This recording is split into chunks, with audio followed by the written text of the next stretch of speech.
Hi, everybody. This is Marlene with Miami Ghost Chronicles, Stories of the Supernatural, and the following is an interview that I did with Reverend Shawn Whittington, the host of Vegas Supernatural on KCOR Radio.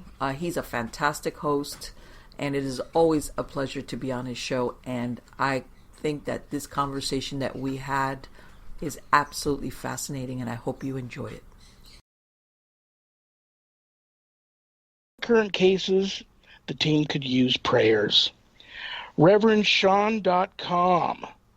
Pray that my discernment is true and my spiritual advice sound. At this time, brothers and sisters, I want you all to close your eyes, relax, and concentrate on the sound of my voice. I'm going to attempt mass hypnosis for the first time on Vegas Supernatural. Ready? Remember, all we need is love, and it begins with stopping the violence. At the sound of me clearing my throat, I want you all to open your eyes and say hello to the new world. Love is why tonight's show is all about you all who have tuned in. Tonight's guest is one of the most requested guests by you, my listeners. Founder and creator of Nightshade Diary and Miami Ghost Chronicles, and much, much more. Author of such widely read classics like Haunted History of the Old South Wicked Ladies and Supernatural Safety, and on and on and on. The original, true queen of the paranormal. Brothers and sisters, welcome my friend, Marlene Pardo Pellicer. Good evening, Marlene. How are you? Hi, Shawn. How are you doing? Well, I'm doing much better now. I'm with you. Flattery will get you everywhere. It's so nice to talk to you. We always have a good time, and we always let our hair down and just whatever happens, and whoever calls in, and whatever we end up talking about, we talk about, and that's just the way it goes between you and I. Yes. But I know how busy you are. Oh my gosh, I don't think I know anybody in the paranormal community as busy as you are, and it just blows me away that you were able to even come up with 2 hours on a Monday night to spend with me. So I don't know how you did it, but I really appreciate it. So thank you very much. No, you're one of my favorite people, Shawn. For you always, of course. Thank you. I know you mean that, and that means a lot to me that you feel that way. I'm gonna hit you right between the eyes. I started my show off with it, hypnosis. Yes. You know how to do that very well, from what I hear. You've got a long background under your belt and behind you, and a history of being a hypnotist par excellence. I want to know, over the years, and you've been doing this a very long time, did that skill set ever involve dealing with the paranormal? Yes. Well, I did the traditional hypnosis. And when I mean traditional, I mean the reason why a lot of people go to hypnotists, as in, I want to stop smoking. I want to, lose weight, keep going to the gym, behavior modification. And I know that some people, it's like, that's why a lot of people go sometimes for stress relief also.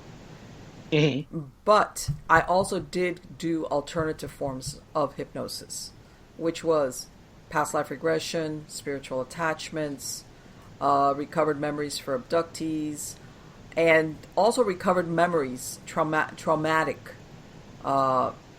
Sometimes people uncover what they expect or suspect. Other times they stumble upon things they really truly had no recollection of whatsoever.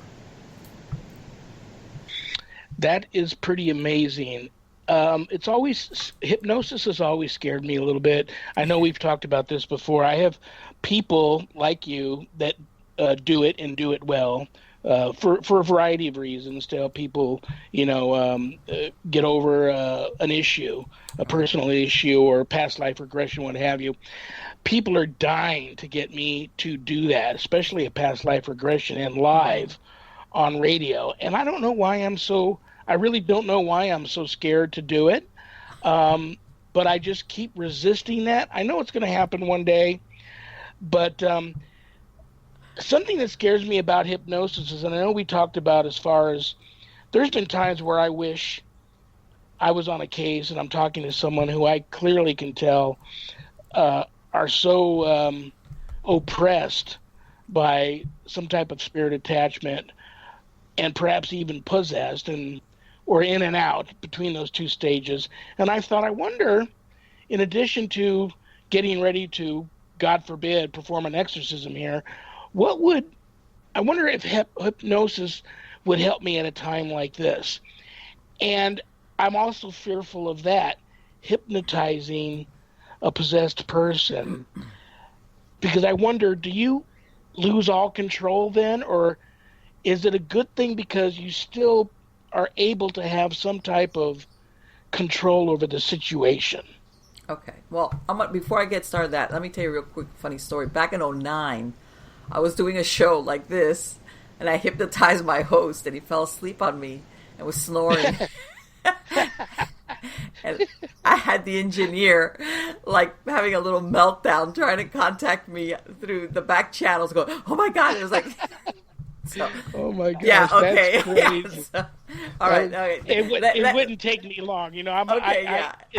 It has nothing to do with you or Tina or the show. I love doing the show, but I am one of those guys that if I sit, there's a chair that I swear is possessed in my living room.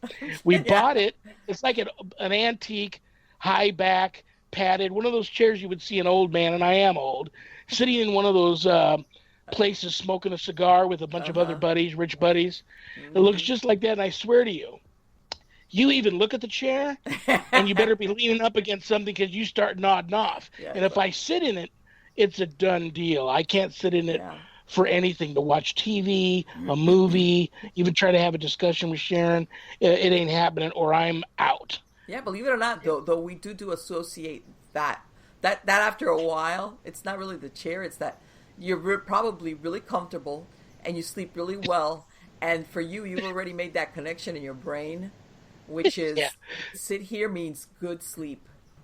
But yes, no, I before we got into the serious stuff, I said I need to mention that, I did that once, and he was like, oh, and I relaxed him, but it was to the point that all of a sudden, I brought him down, and all of a sudden we got silence and snoring. And it was like, but then, it was like, okay, and a lot of people, I'll tell you, a lot of people think that when you get hypnotized, you go off into the never, never, and it's not. You don't wink out into another dimension or anything like that. It's nothing like that. It's just really, really relaxed. And if you're stressed out or you're really multitasking, and you go into hypnosis, you drop down quick because it feels so good that you just bottom out into relaxation. So, but that's about the worst that could happen to you. But what you were asking about as far as working with people that have spiritual attachments and hypnosis, etc. Okay, number one, I would only recommend that it would be a hypnotist that is very well trained in this. And I'll tell you right now, a lot of regular hypnotists do not touch this area of hypnosis with a 10-foot pole. They don't. They're scared of it. Yeah, for the very reason why you'll have people that work in the paranormal and ghosts, or even psychics. It's like, oh, it's all angels and beautiful things and butterflies, and but they don't ever go to what. Hey, come on, everybody knows it's the dark side, and that holds true with hypnotists. They're never going to get involved in anything having to do. Some of them won't even go into the regression, because every once in a while you will do a regression, whether it's present life or past life, and what pops up is interference from an attachment, or even an attachment you've carried over from previous lifetimes. I mean, it can go in a lot of different directions. So number one, I would say would have to be a hypnotist that understands it and knows what to anticipate or what to look for. You could have also various attachments. You could have an attachment, what I call a regular dead person. It could even be a loved one who's enmeshed in your aura. You could have a I want to say non-human, has to be demonic. It could be.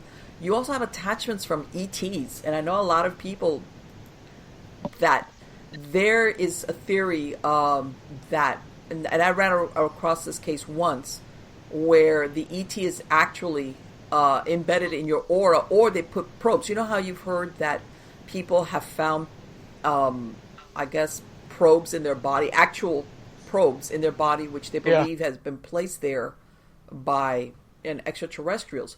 Well, they can do basically the same thing on a metaphysical plane to your auric body, and they monitor you the same way. So you could run across all those scenarios. You will even there's a theory out there where normally some extraterrestrials want to, and we're basing this on the premise of reincarnation, okay, of rebirth. They want to experience life as a human being, but they do not want to go through the process of being born into a human body. In other words, the wheel of life. So they take the shortcut, which is attachment into the person's body. But this alternative area of hypnosis could go in a lot of different directions. Now, if we go into just the paranormal, you have to be really careful, Shawn. Number one, there's certain people, if they have any type of mental illness, I would say absolutely not. Even if they do have an attachment, yes, you have to be really careful with that. Because depending on what they have, what their diagnosis is, if they understand what their diagnosis is, certain types of mental illnesses, even if they do have an attachment, that's what I'm saying, one doesn't exclude the other. If they're taking medicines, you got to be real careful. And it's better to err on the side of no hypnosis. Okay, because sometimes some people, depends, when they go into hypnosis, they will you know how when somebody goes to this theater and you see a movie and you're like into it, you're like basically living the storyline, even though you're not there. It's just a movie. Well, the person can have a similar experience. And if this person has any type of mental illness and their grasp on reality is maybe sometimes not that good, or every once in a while slips, if they go into a full-fledged episode during hypnosis, they will react bodily, like if they're actually experiencing that moment. So you got to be really careful with that. I have done it. I have regressed people that have had attachments while I've been on investigations, but it's been very seldom. It was usually the other way around. They would come to me in my setting, at my office, and we would handle it in that way. You know, it is. I feel justified by your answer that I'm not copping out of that because I'm scared to do that. One, I'm not a trained hypnotherapist. Mm-hmm. Two, I bet you're not the only one with those skills that I've asked to accompany me on certain cases. And you're right. They usually go, no, I thank you for the invite, but I would like to pass. Yeah. But the only reason why I even thought about it was because now we, in this field of spiritual warfare, are experiencing what is being referred to as complete integration, where we think that the possession has gone beyond just possession, and now the invading unclean spirit has totally taken over a vessel, and the soul of the person that inhabited it first is gone, not even still remaining in there. It's been sent somewhere. And so I thought, I do have some trigger questions that it's not religious provocation, but I do have some trigger questions and statements that I can say to a person that if they are actually in the process, if they are in that state of possession, the demon can't handle the statement. And their reaction triggers me that's what I'm dealing with. So I thought, underneath complete, if this is a true thing, complete integration, under that state, I thought maybe this could give me one more piece of control where I can get to the bottom of things. I can find out the answers I need to find out from this, whatever it is, if I can hypnotize them when they're in this state of complete integration. As if they took over the vessel, now you are going to be subject to everything the other person, you wanted that vessel, now you're in this world, and this is what, take this. And that's just one more thing I can wrap around them and have some type of control. But I was scared to do that. And you're saying for good reason, and that might be a bad thing? I'll tell you what, Shawn. The first sign that you're dealing with something that's non-human is when you start... Because basically, at some point during hypnosis, you start talking directly to that entity. We're talking either a human attachment or non-human. In other words, they're speaking with the vocal cord of the person. Okay, and they shift from, like all of a sudden, I see this to it goes from third person to first person. Your first sign that you're dealing with something non-human is you start getting answers like, I don't care. When you start getting that answer back to a question, I don't care. That's your first sign that you're not dealing with a human spirit or attachment, and that you're talking about something that's non-human. Okay? Yeah. They refer a lot to things being a lie. Okay? You're a liar, They anything having to do, any question or conversation you want to have with them regarding the truth, no, it's a lie, I don't care, or... and they're incapable of the truth. They're incapable of the truth, but especially, I'm telling you, the first thing you see is when you start... Because even when you have a dialogue with an attachment that's human, they engage with you. Even if they're mad, you very rarely get the I don't care thing. When you get I don't care, that's your first tip-off. Which, by the way, you can have attachments, and a lot of times they'll like push forward the human attachments, so they can throw off whether it's the hypnotist or, in this case, religious intervention, so that you think, oh, this is just human spirits. We're going to cross them over. We're going to walk them out. And then that you'll just say, done deal. Because they're very good at that, which is deception. Yeah. Well, I have people in my field that get very upset at me when I even have these discussions, because they're like, you're forgetting one of the basic rules that you learn not only from experience, but in your training when you were becoming ordained, that you don't encourage dialogue with the entity, especially when it's an extremely malevolent or dark force. So, yeah, I know it goes against that rule. It was just well, sometimes wondering you for might someone not know. who's You might not know, Shawn. Maybe you suspect it. You might have some human attachments in there that are being held captive, for lack of a better word, by a non-human entity that's running the show. And maybe you are trying to figure out, are you human? Are you non-human? Because, and by the way, a lot of times when you come across human attachments, human spirits, they're almost eager sometimes. They might be confused, but they might be even eager to get out, like cross me over, like, or if you explain things to them. That's what I'm saying. When you see your I don't care, that's like, oh, here we go. That's a problem, in other words. Yeah, absolutely. Well, I brought this all up because I find that skill set of yours fascinating. And I'm just wondering how much, it's just for many years, it's just been my wife and I. And I always wondered what it would be like to have someone like you on the team. And if I lived in Florida, it wouldn't matter what your answer would be to me. I'd be coming in your house and throwing you over my shoulder and carrying you to the cases anyway. But you do have, real quick, we have just a couple of minutes left to the first break. It's one of two short 3-minute breaks, but I know you have it's either YouTube or it's a website that's called Hypnosis DIY. You still have that? Yes, I do. So people can still reach out to you through there if they need your assistance in that field of expertise, hypnosis, or they need to be hypnotized. Normally what I have there is recordings, because I just don't have the time anymore, Shawn. But and when we get back, I'll explain to you why that it's an ongoing process. It's not a one-shot deal as far as the benefits of hypnosis. Absolutely.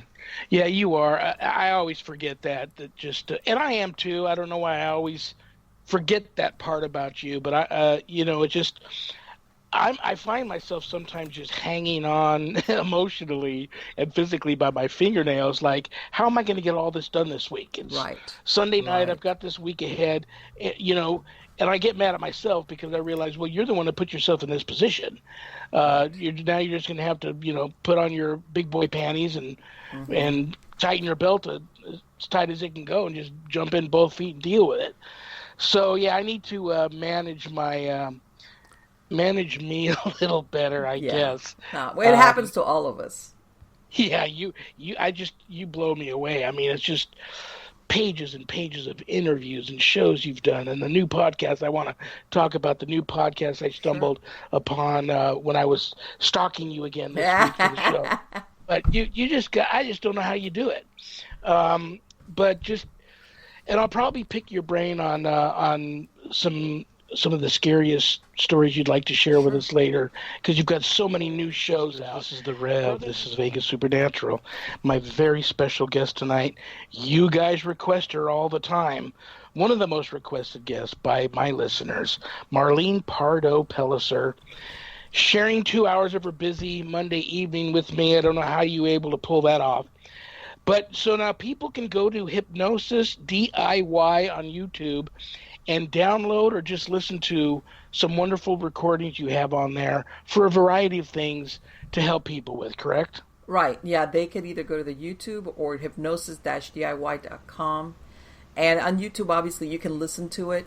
But if you want to actually download the MP3 file, you can do it on the website.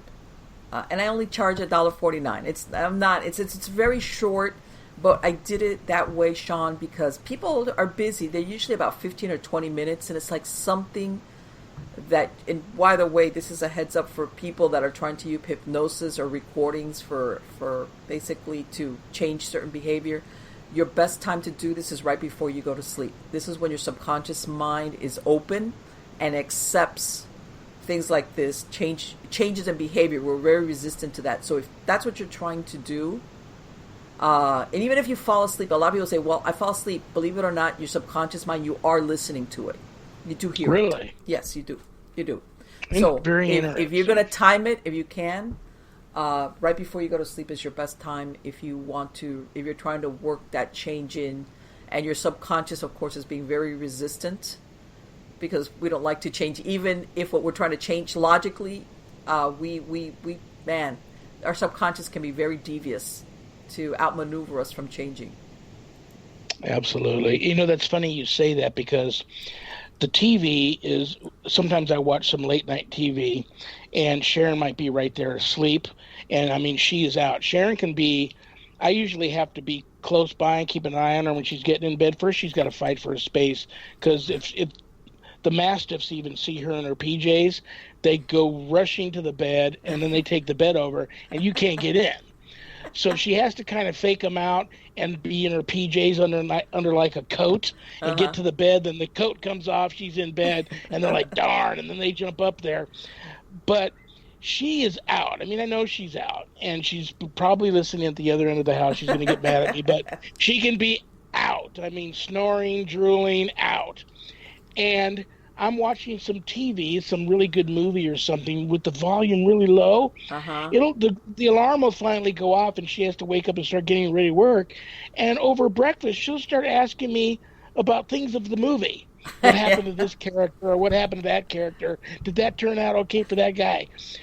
And she heard all of that while she slept and is remembering it when she wakes back up. Yeah. She's crazy. Well, yeah. Well, believe it or not, though, that tells me she's not really dropping off into REM sleep a lot of times. Because even though your subconscious mind remembers and hears stuff, you don't consciously remember it. Okay, let's put it this way. Your subconscious is always on record. Always. But if we had to consciously think of everything that we have taken in, our heads would explode. Basically, what you keep in the forefront or your conscious mind, is what you need to operate on a daily basis. But that subconscious has got a storage, a record of everything you've seen and heard, experienced. It's there. Can a person have a full night's sleep and still not hit REM?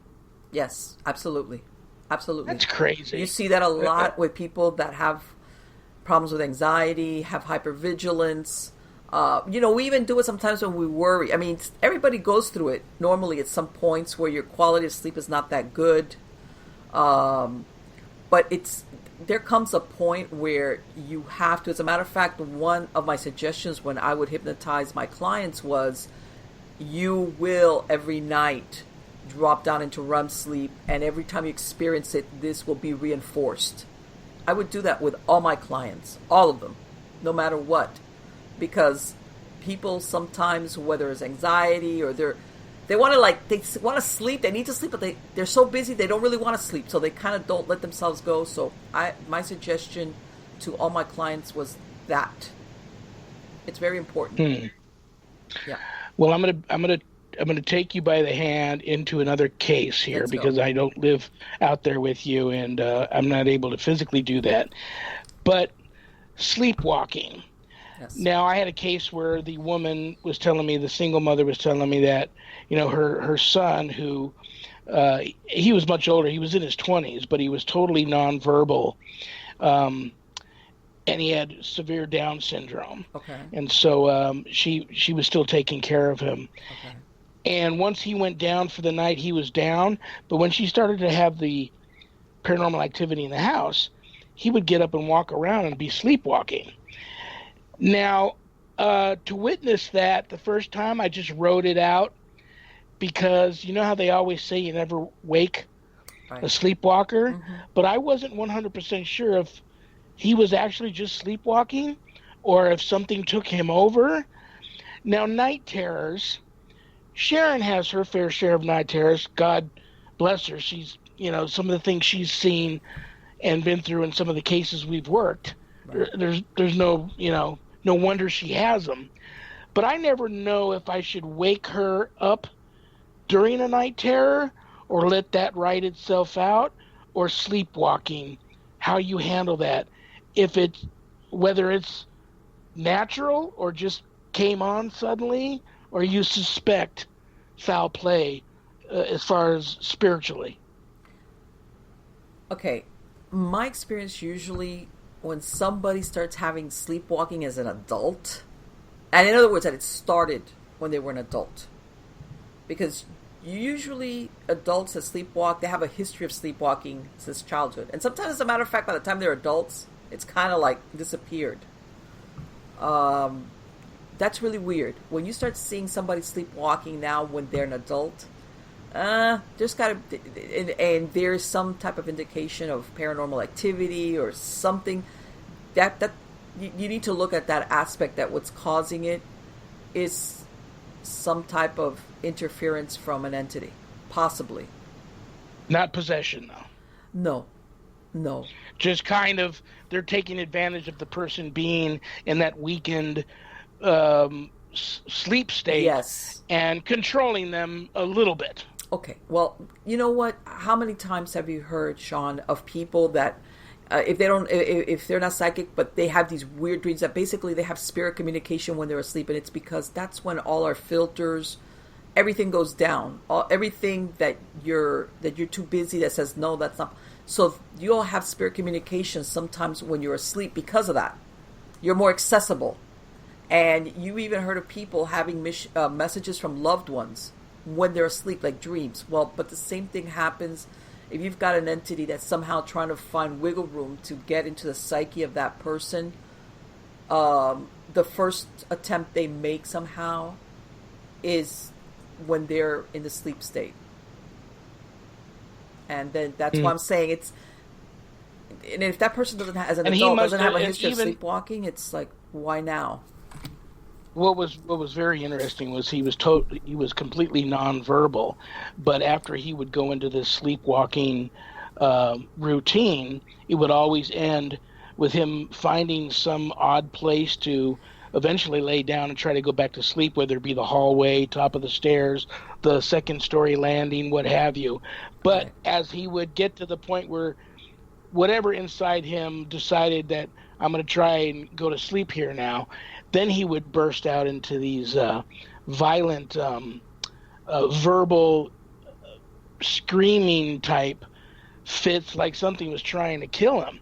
And he was before this all happened, he was incapable of doing that. Right. Verbally wise.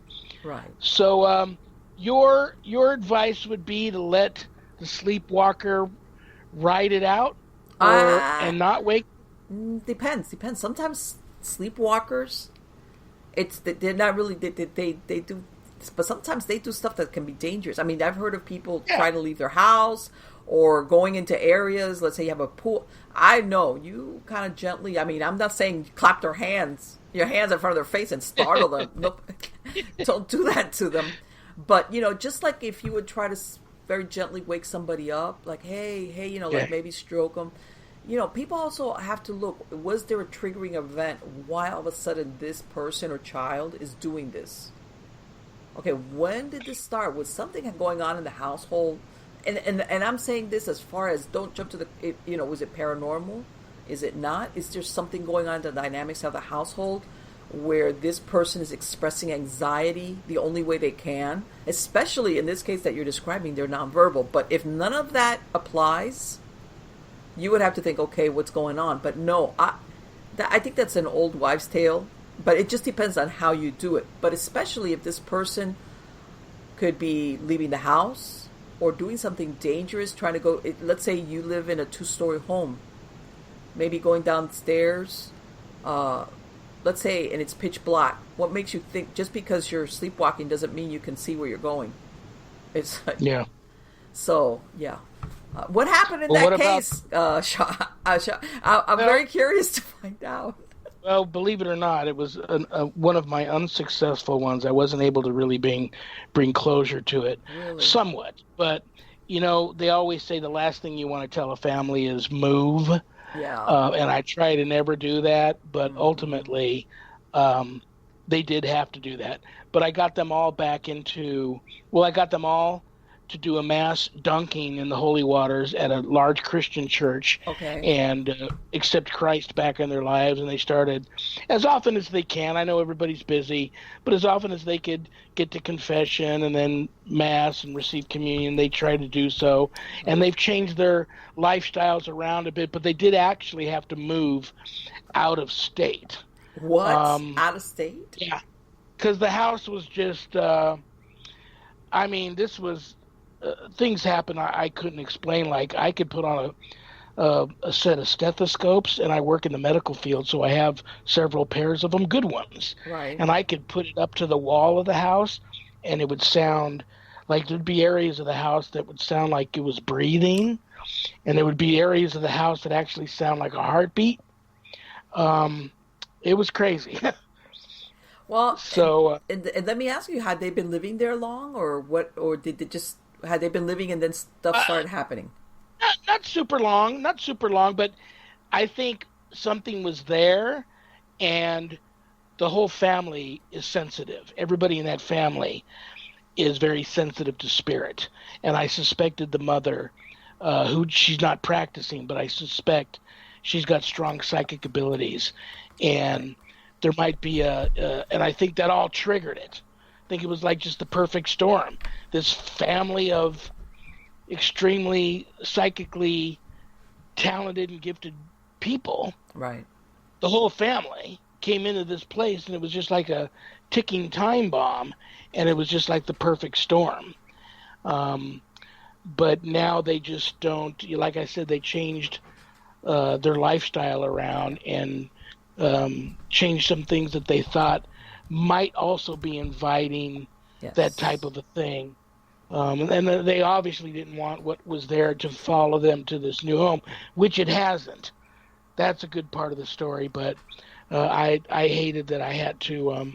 sometimes there's only so much that you can do. And, ultimately that thing about you can give the advice, but you can't make them, you're hoping they do what you recommend, but ultimately, I'm going to give you, when you talk about inviting things to happen, a couple of days ago, I received an email from, I'm not going to disclose the name, of a paranormal group here in Florida, which they had a request for help, but they're 3 hours away, so they were trying to find a paranormal team to go in there now. What they're saying is that this family bought a house, okay, and apparently that he started having paranormal activity, and that their 11-year-old daughter was playing with a Ouija board, all right? And then this kid is saying that she sees a man in her room, and they now have objects moving, noises, typical lights going in and out, and that there was a doll in the house. And I don't know the specifics of that. That when, in other words, they found the doll when they bought the house, and that this doll moves around from location to location.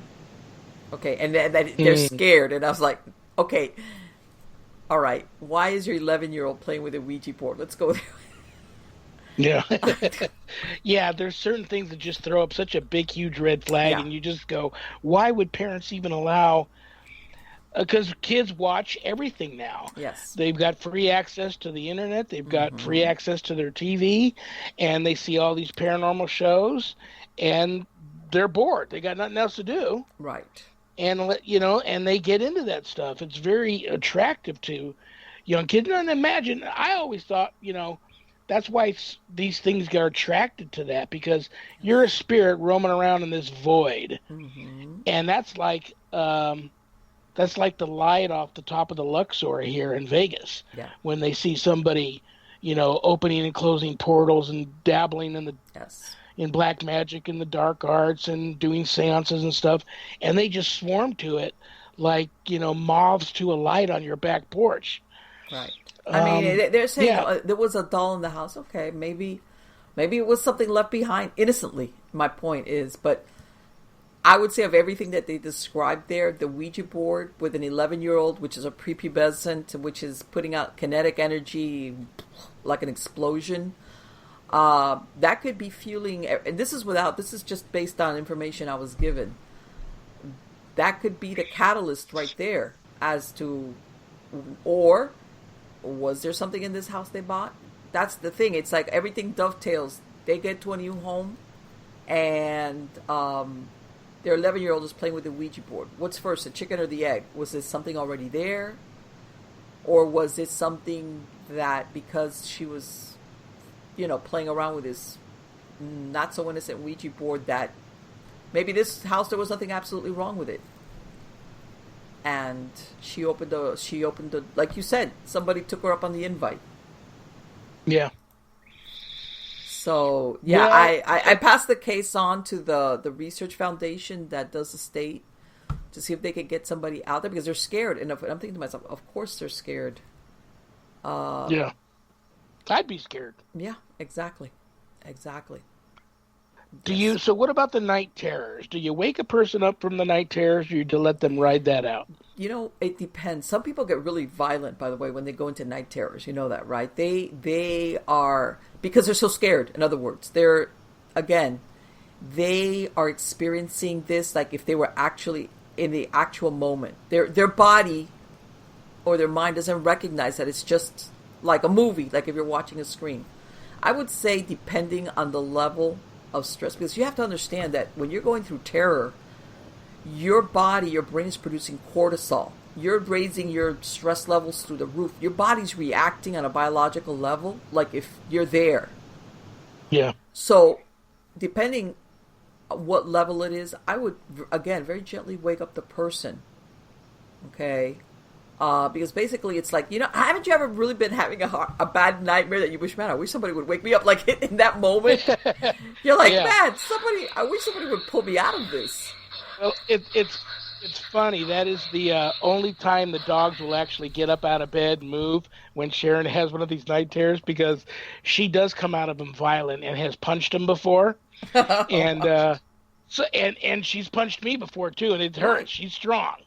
Right. And so it's I'll remember that though, and have to maybe at the very least call out to her. Right. Out of arm's reach. How about a squirt gun full of holy water? Right. It's like from across the room. I'll just squirt her from about 10 feet away and let it just kind of splash on her face a little bit. You know, I bought this box of squirt guns, and I usually fill them with holy water and give to children of these cases that I work in, that I suspect something dark is there. Mm-hmm. And I just tell them, leave this on your nightstand. Yes. And when the bad man comes, just pick your little gun up and squirt them and shoot them with the magic water and make them go away. And so I might use that on share. Yeah, let me tell you something. That might get her really mad. Can you imagine you're like asleep, even if it's a night terror, and somebody squirts water in your face? I'd be like ready to punch somebody for me. She'll get back. She'll think of something to get. Let me tell you something. But, I have to laugh because we used to have a coworker. This was many, many years ago. And I don't know what he was doing on his time off, but he would be constantly falling asleep at his desk. So we would cover for each other. Well, it got to the point that we would work, and we went and we got some squirt guns, which we would keep at our desks. And every time he would fall like deep asleep. So we were like trying to save him from getting in trouble. And because he was a really neat guy. He was a nice guy. He's just had this problem with staying awake. We would squirt water at him, and it was hilarious. But man, it was like, thanks, but you could tell it was ticking him off at the same time.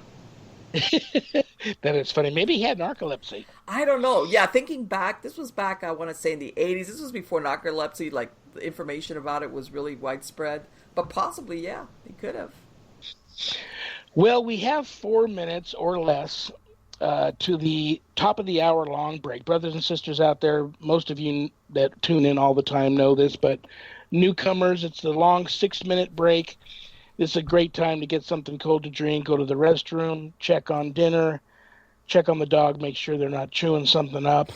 And when I get back with you, Marlene, I am going to pick your brain on a number of things. I want to make sure I get out to the listeners everything, and there's quite a list here, but everything that you're involved in, because especially the new podcast, I listened to a couple of the episodes. That was such a cool thing you did, because it's unexpected. You go to this one website, and everybody knows about Nightshade Diary and MarlenePardo.com and Miami Ghost Chronicles. Then you go to this one website, and they have the new podcast there, right in the middle at the top, which is cool. So we'll go over that, but I wanted to pick your brain on why it seems like so many children in so many of these families that reach out to me that have either Down syndrome or autism, severe cases of it, seem to be the ones that are targeted. Because I'll tell you, not only the children have no understanding why they're being targeted, and the parents, like, it's not hard enough to be dealing with what they're already dealing with. But then now you throw in the mix, something's now attacking their child, who's already got his or hers lifetime ahead of them share of issues. So it's scary, and sometimes I just absolutely don't know what my next step should be, or how I should or shouldn't advise, because that's very tricky. And like I said, I'm not a medical doctor. I'm not familiar enough with either one of those conditions, but I did notice that's a trend that seems to be happening a lot.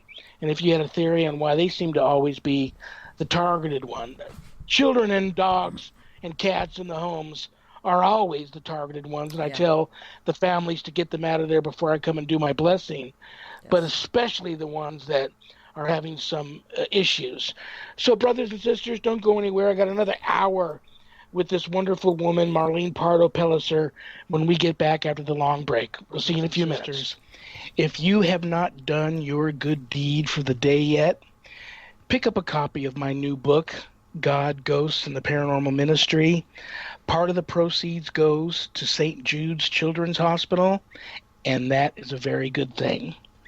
If you are interested in taking my 12-week online course, Introduction to Spiritual Warfare, you can contact me direct at my personal email, which is Shawn, SHAWN, LVNV @hotmail.com. If you or someone you know is in need of the services of a spiritual advisor, intuitive coach, listener, go to reverendshawn.com. And last but not least, my wonderful wife Sharon is my producer. She pays out of her own pocket for my airtime. So if you enjoy the show, send in a small donation. You can do that right here at the KCOR homepage. Make sure you mention it's for Vegas Supernatural. Or you can donate at the website ghostbegone.biz. And for those of you that have done so, God bless you. Next week I will be back August 5th with a brand new show. My special guest, Psychic Barry Strome. And he is the author of Channeling the Life of Jesus, which should be very interesting. I'm looking forward to that. But now, back with my very special guest tonight, one of the most requested guests by you, the listener, on Vegas Supernatural, Marlene Pardo, Pellicer.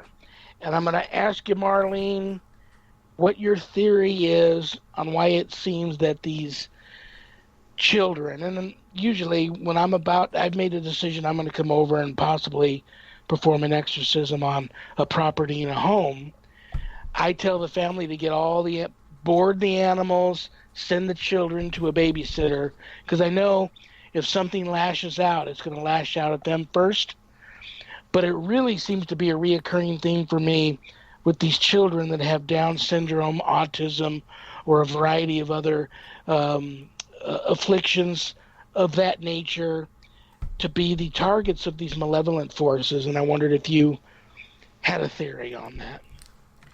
You know what, Shawn, in my experience, it usually has to do with one of the most strongest defenses against spiritual turbulence, dark force entities, is the family.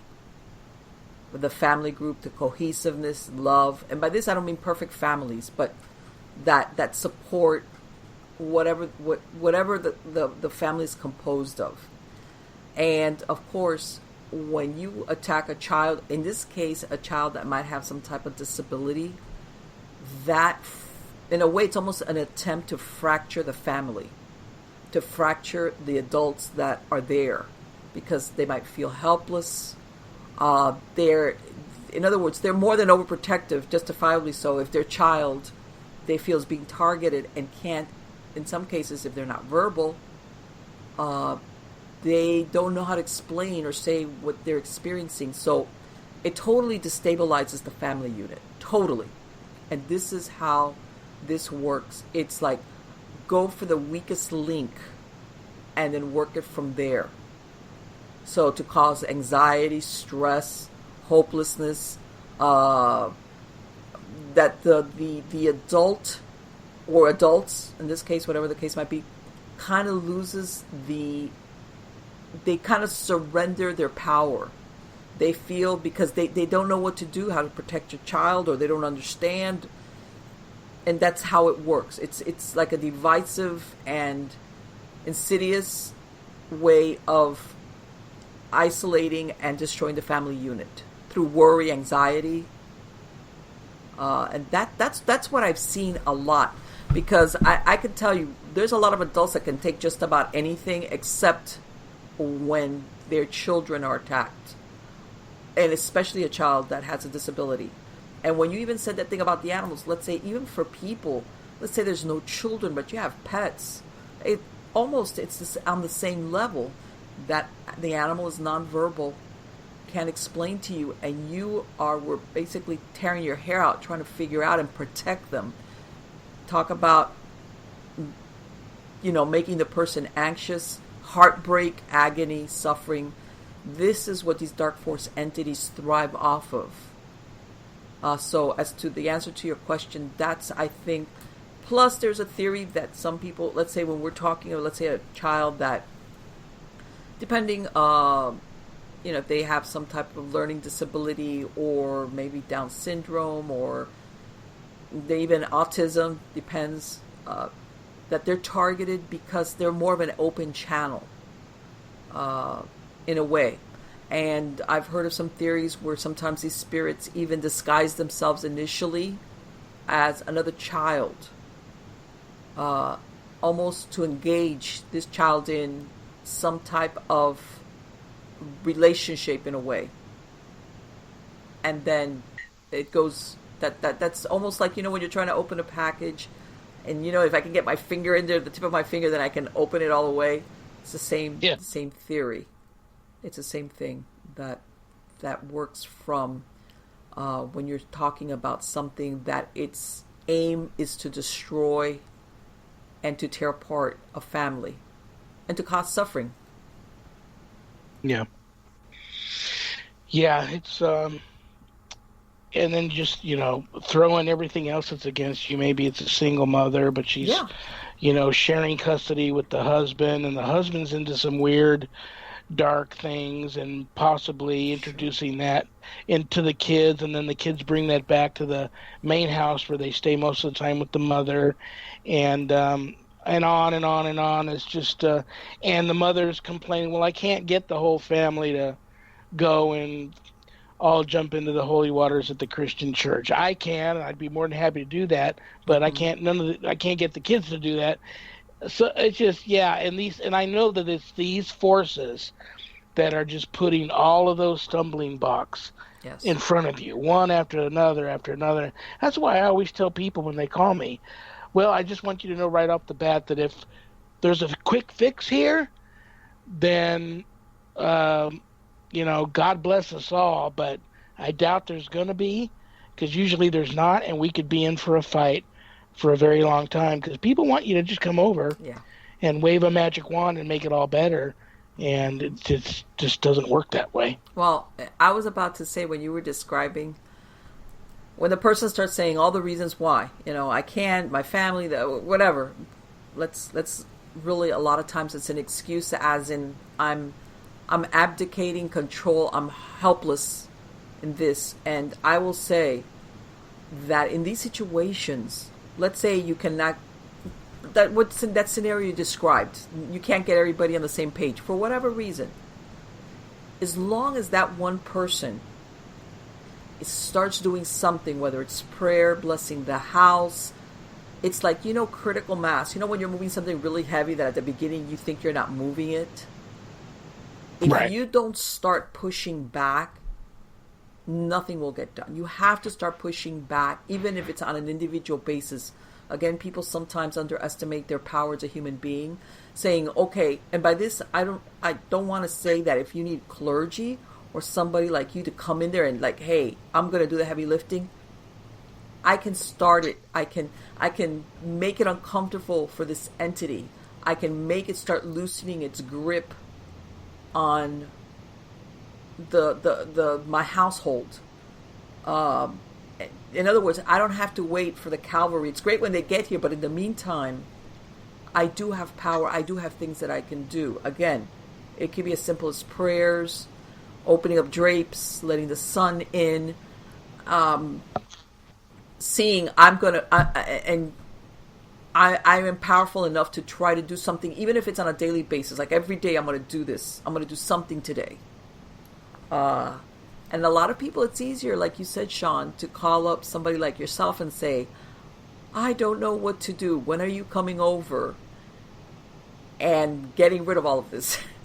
And then I never again. Like, in other words, that's just not the way it works. It's not the way it works at all.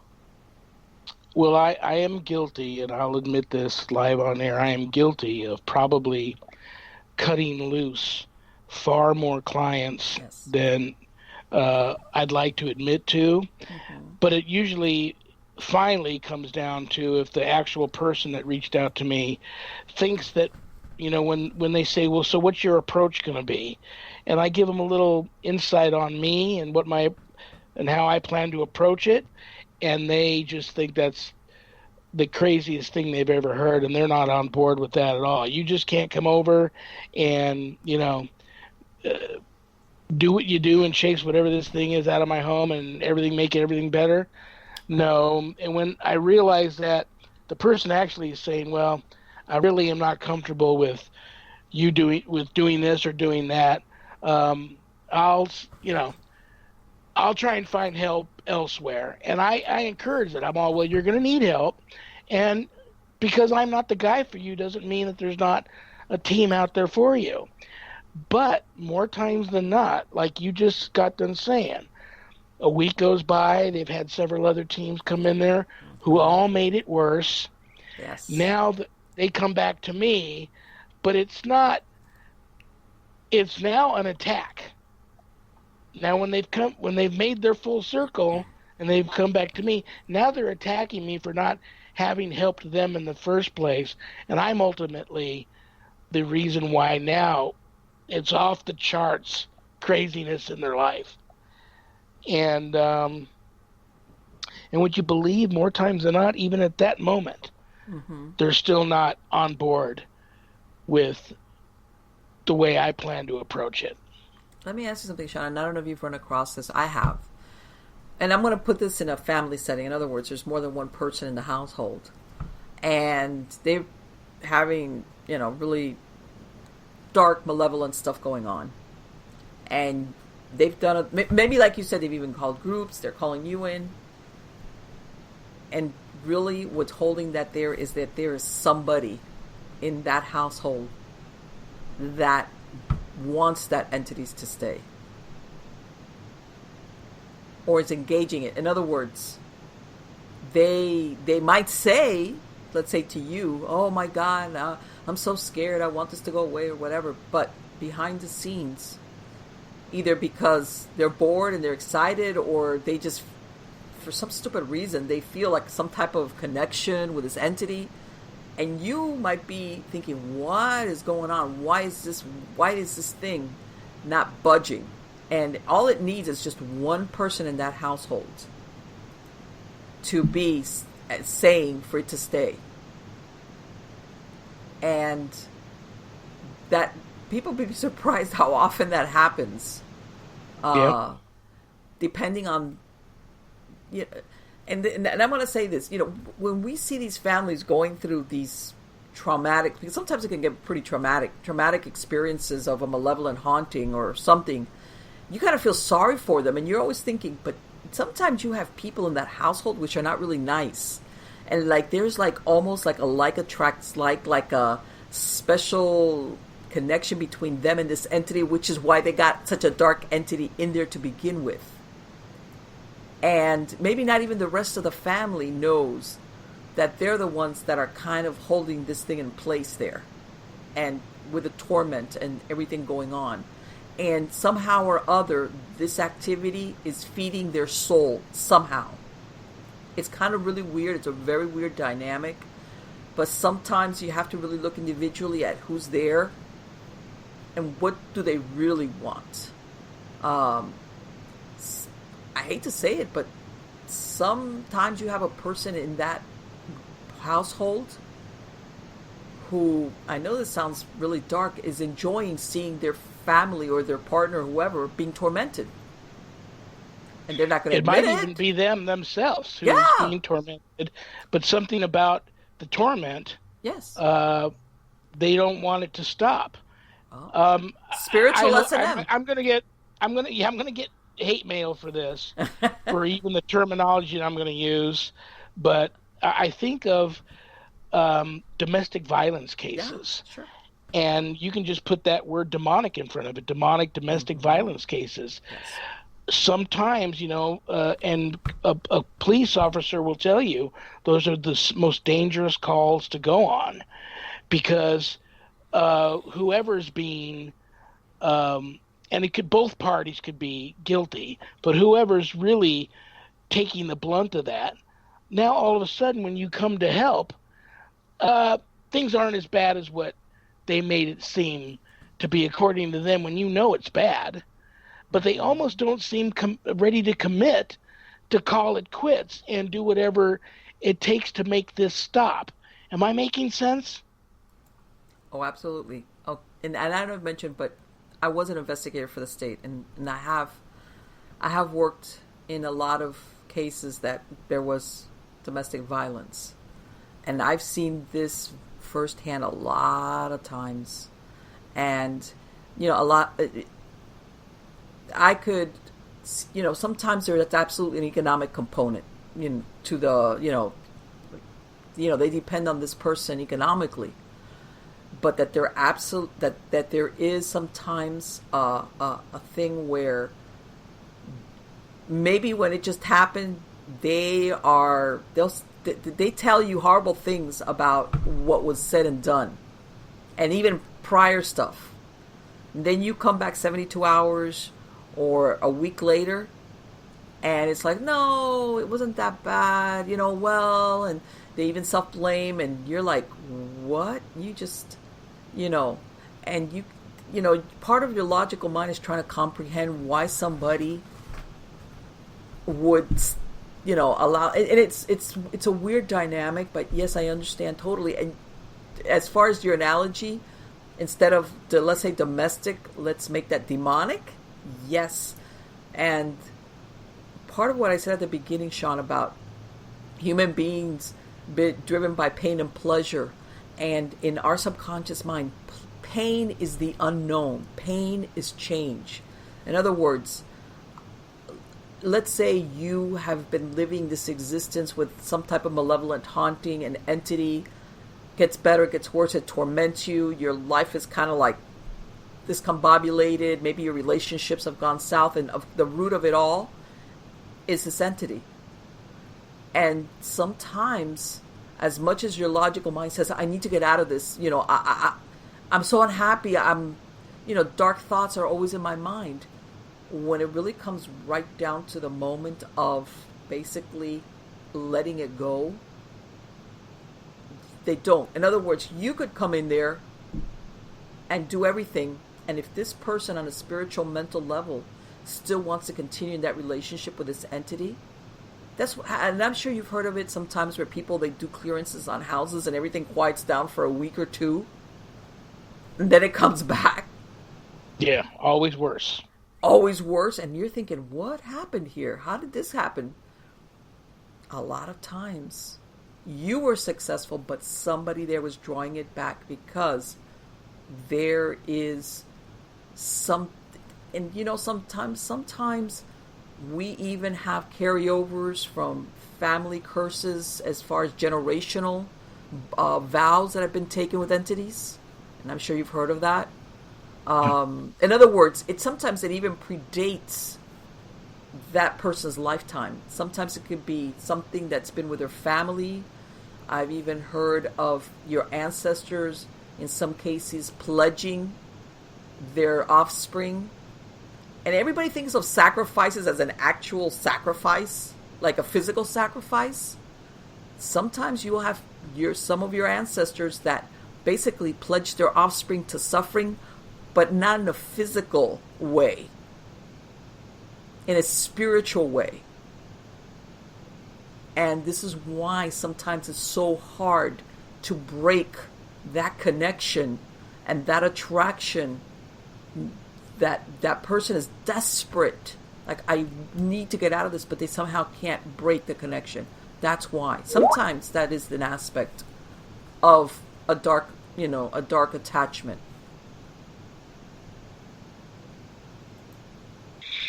Yes, absolutely. It reminds me of a story that I even have in my book about the father who was long line of people that were into, black magic and witchcraft and what have you. The darker stuff, the perverted stuff, not, I don't want every witch that I'm friends with and Wiccan that I'm friends with to be mad at me now. But even like, there's pedophile priests.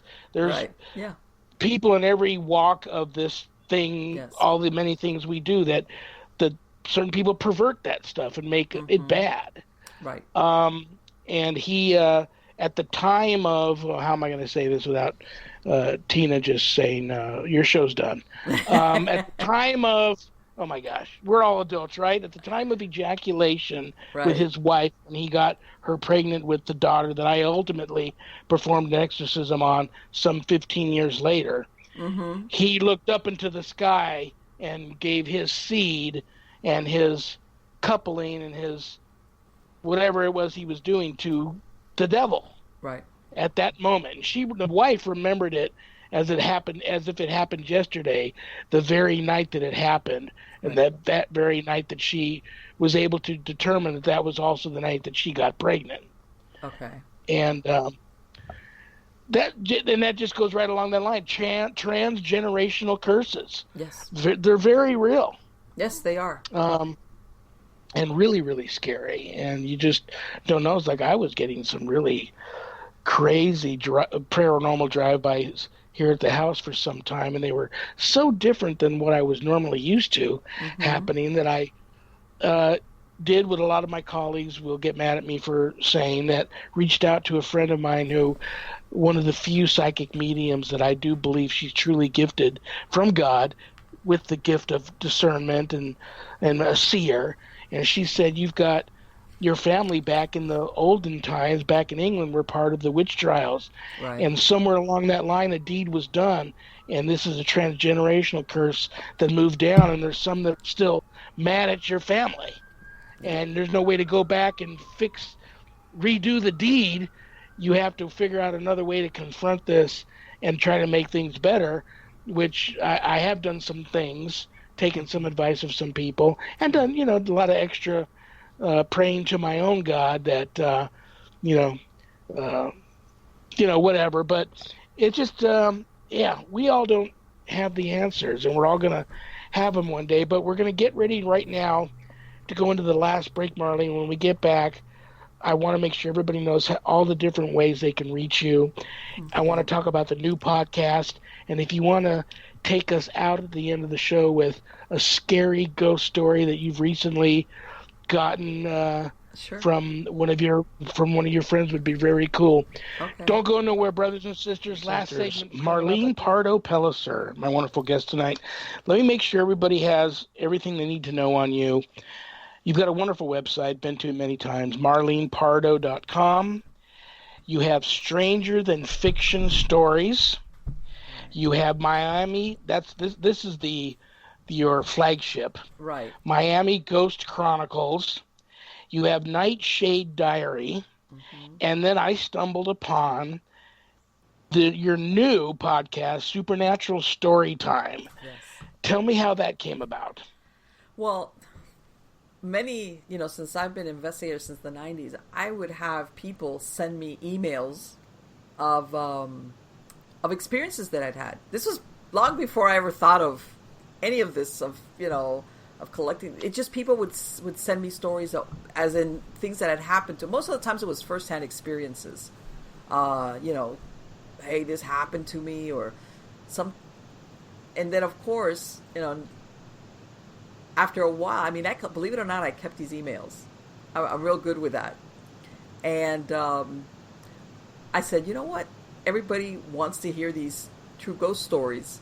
And the thing is, a lot of these stories, sometimes you never have a really explanation, because, people are used to these ghost stories where you find out what happened or who the ghost was, and then the conclusion.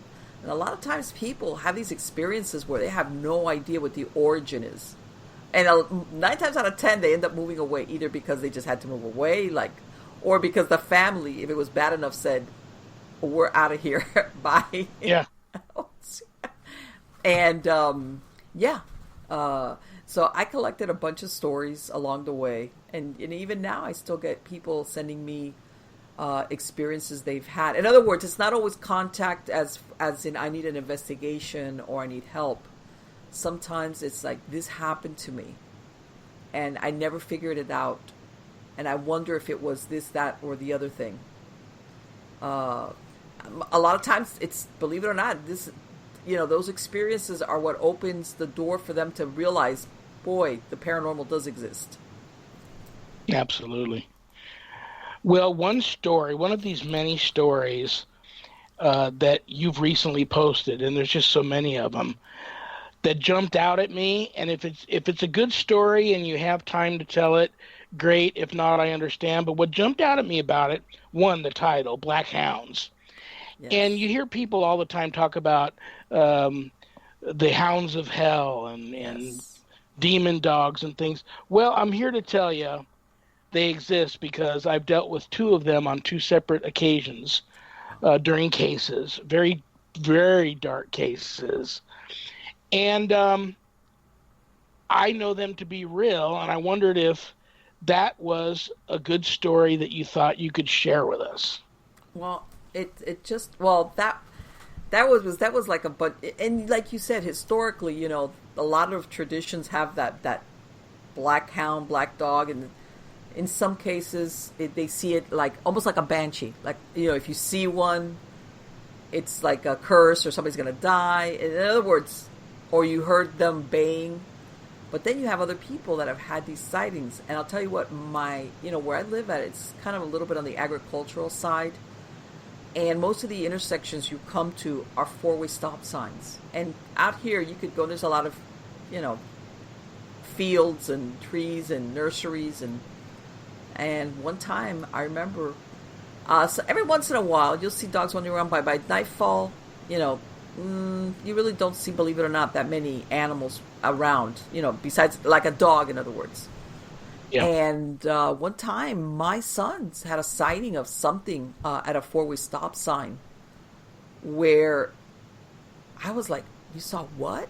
And it was like standing. It was a dog, and it was sitting on its haunches like at a four-way stop sign, which is really weird. When you see a dog, usually it's either in a pack with other animals, or they're just moving around, or they're crossing the street. And I remember we went back the same way. He came by to pick me up, like maybe not even 5 minutes later. No sign of it. And he was like, Mom, I saw it. It weirded him out as far as that sighting. But I have heard of a lot of people that, and one time, this almost kind of has a little bit, also with the dogmen theory, even though that's totally different. That's more cryptid. But this thing as far as the symbolism of a black hound being something evil. In other words, this is not the ghost of a black dog that's just, and if you see it, think of Damien, in The Omen. Yeah. When you think of that Rottweiler, they didn't get a white shepherd. It was a black Rottweiler, demon hound. And so it's usually something very maleficent, dark. I've been doing sometimes a show, Shawn, and I've had dogs barking that I caught the EVP, and it wasn't my dogs because my dogs were in the other bedroom. In other words, it was like right, and I didn't hear it. I didn't hear it till I reviewed the audio, and it was at nighttime, and I had a dog barking on my audio, and for the life of me, I could not figure out where that came from. So sometimes even these type of things, you do capture them on EVP. Now, as far as I have had people describe, especially, how dogs' eyes or animals' eyes, they glimmer if you catch the light a certain way. Mm-hmm. That's happened. I have like 3 acres of land, and I'm on the edge of the Everglades, and I have a big grove of trees. And I remember one time I have a shed out there, which long ago we lost the light in it. So basically, if I walk out there, it's dark, very dark. And I kind of stumble. I have to take a flashlight, and I'll find something. And I remember one time going out there, and I heard some rustling, and I was thinking, man, I mean, we have owls out here, but they're usually like really little owls. In other words, there's nothing really big after dark that would make that type of noise. And I was thinking, man, I got, I'm thinking of my chickens again. And I saw something that really scared me because I saw something crouched down, and it's, difficult to say. It's because I've got a line of about 20 trees that are very big. They're like 25 years old. So their branches extend out a lot. So in other words, they cast a shadow. In other words, within, when you go out at nighttime, if you got a little bit of a moon, you got a little bit of visibility. But then if something's under the shadow of a tree, you really can't see anything. So Absolutely. I'm seeing something. I'm standing there. Was going back to the shed. I can't remember what for. And I had my flashlight with me, which of course does not reach, the beam didn't reach all the way back there. And I heard that rustling, and I was thinking, man, what is that, a possum? And then I saw something, like within the darkness under, cast by the shadow of that tree, like move. And I was like, man, that's really big. Whatever that is, that's like not a possum. That's not a raccoon. Which I don't have them, by the way. And when you see something, it like walked on like four legs, and that's when I got a really good idea of the height of it. And at that point, it looked like a really big dog. Like this. When you're in your brain, you're giving it dimensions based on what you know.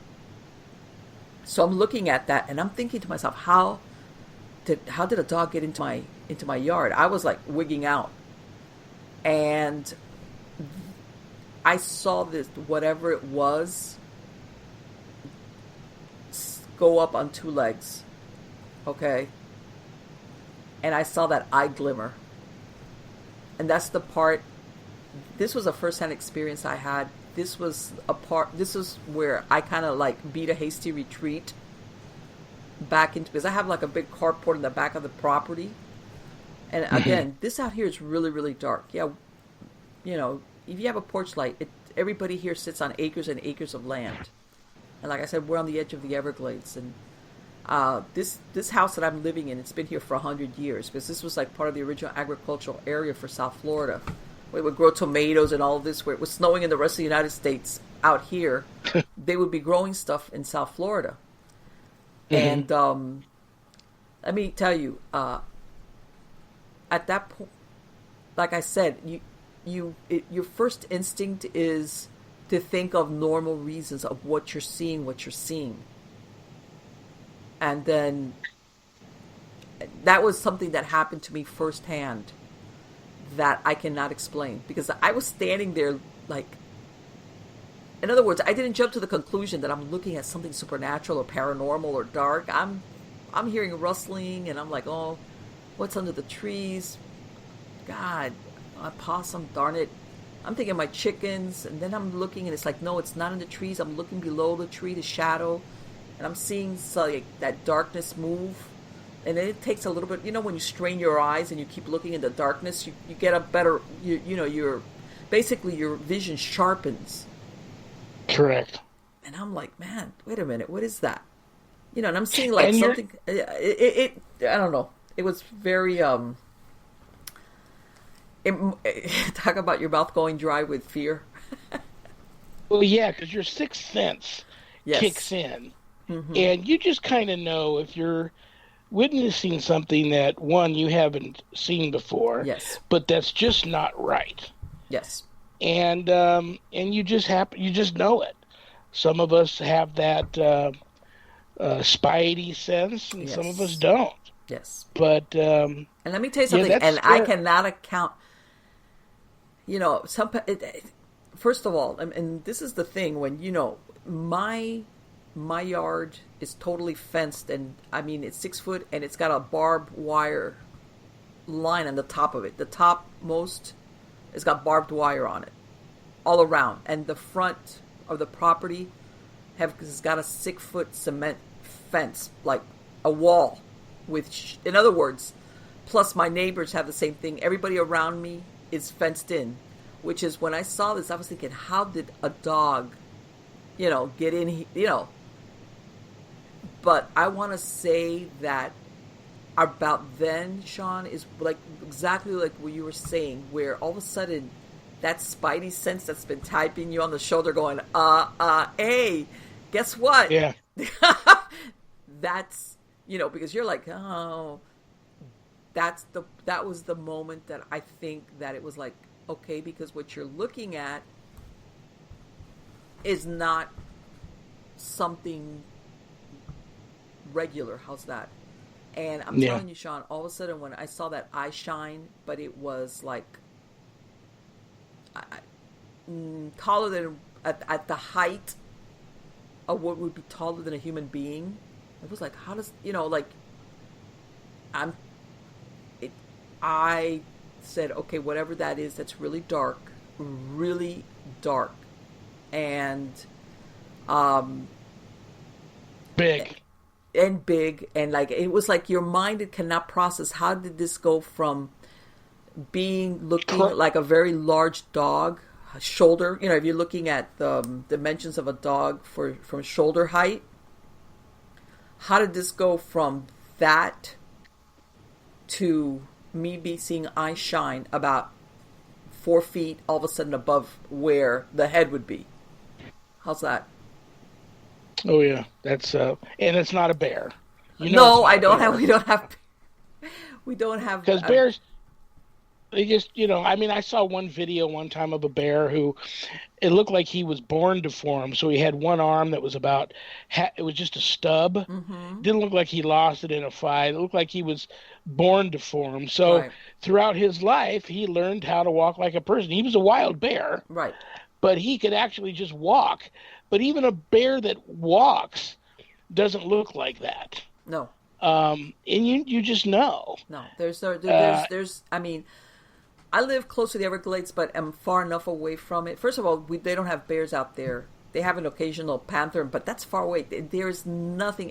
There's enough civilization around me that, you're going to get maybe like a raccoon or a possum or, but none of these animals that you could say, well, it was that. You know how like a lot of people have sightings and they say, oh, what you saw was a bear. No, none of those apply. None of those. And I've walked out in that area behind where I live at in total pitch blackness in the middle of the night. No fear. In other words, I guess my point being, how sometimes people are kind of afraid, and so they prime themselves and they get scared, and when they see something or see anything, they're like, oh my God, I saw a shadow. And they run back to the house. I've walked back out there all the way back to the end of the property line in the middle of the night. And you're braver than I am. It doesn't bother me. It doesn't bother me at all. But that was, and you know what? We could go then into, and I'm sure maybe you've heard of it, is this something from another dimension? Is when we think of things from the paranormal, the supernatural world, because we always tend to think of these things on a spiritual level as being insubstantial, not tangible. But this looked pretty tangible to me, I'll tell you that much. Yeah. Well, once they punch a hole into this world, mm-hmm. and they mean to interact with you, they're real. Right. Yes. They can still be supernatural and of the spiritual realm, but when they're finally intent on, making contact with you, right. They're they're real at that point.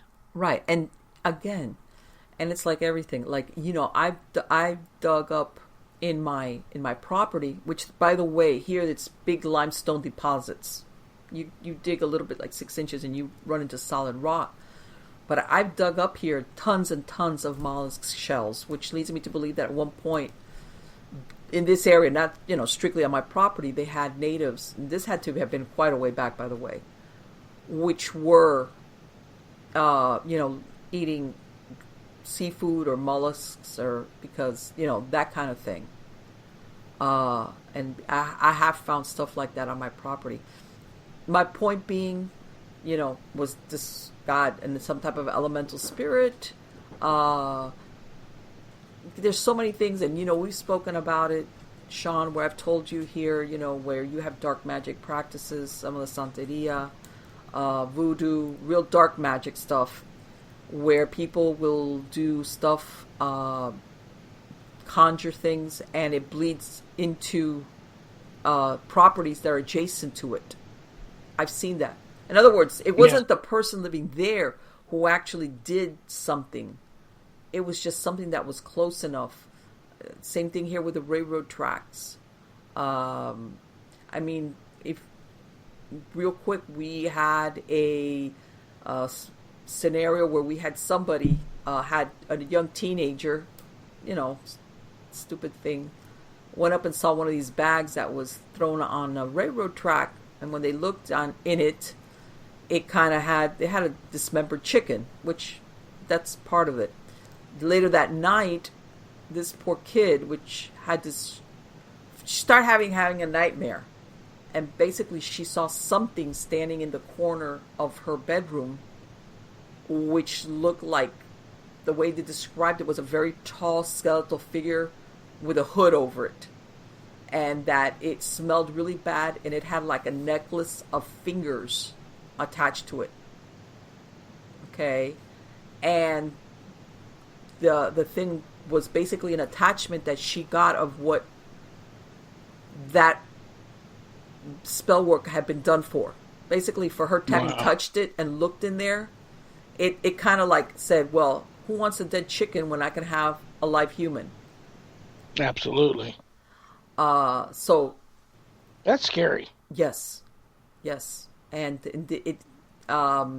it was pretty brutal what they had to do to get to cut the connection between that thing which was, by the way, totally non-human, and basically they had to give a blood offering to this entity, and the best thing that they could do was they kind of sliced the very tip of her pinky off, and they threw it back on the railroad track. Wow. And they told her, you cannot come into this area, don't cross this railroad track. I mean, like, stay away from this. Like, you do not come around here, because, in other words, this thing has a taste of your blood. So don't tempt it. We've broken it. But, like when your ex calls, that you're like, okay, there's still that connection there. You have to stay totally away from this. Because, again, we're talking a non-human elemental dark spirit that was given a sacrifice, and you kind of like got into the mix, and the next thing you know, it just jump ship and wants you. And that happened down here. And of course, like everything, it was the worst possible person, which was a young teenager that this happened to. And I hate to say it, you'd like to think that, and God in my opinion, my God created all of us and has the power over all of it. But it's just, there's so much more to it than that. And I believe, along with giving us the free will, he did let the devil come down here and walk around and mess with us for 100 years. We all know how the war ends, but there's going to be a lot of lost battles, and people have to be careful, because sometimes you've got to fight it with I'm not going to fight something that was brought into this world, conjured through, voodoo or hoodoo or southern hoodoo or Santeria or none of that. I'm going to just let those people handle that. That's your problem. That's in your neighborhood. Right. Because I've gone up against non-human entities that have no fear of God whatsoever. Right. And it doesn't matter what you do. Things get a lot worse if you're not careful. So. No, right. Well, listen, I love you, right? Yes, and it's been wonderful to talk to you again, Shawn. I know that I'm going to hear the music any second, and I don't want to just cut you off. I just want you to know that I love you and that I can't wait to have you back again.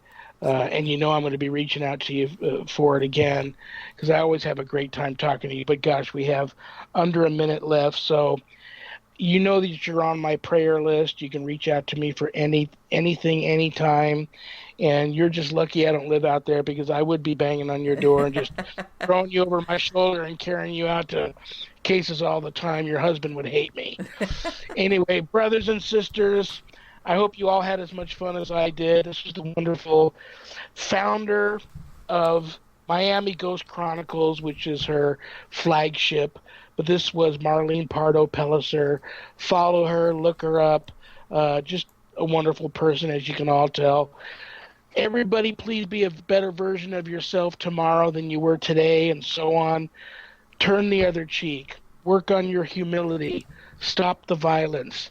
I love you all. Good night, and I'll be talking to you all next week. Bye, everybody.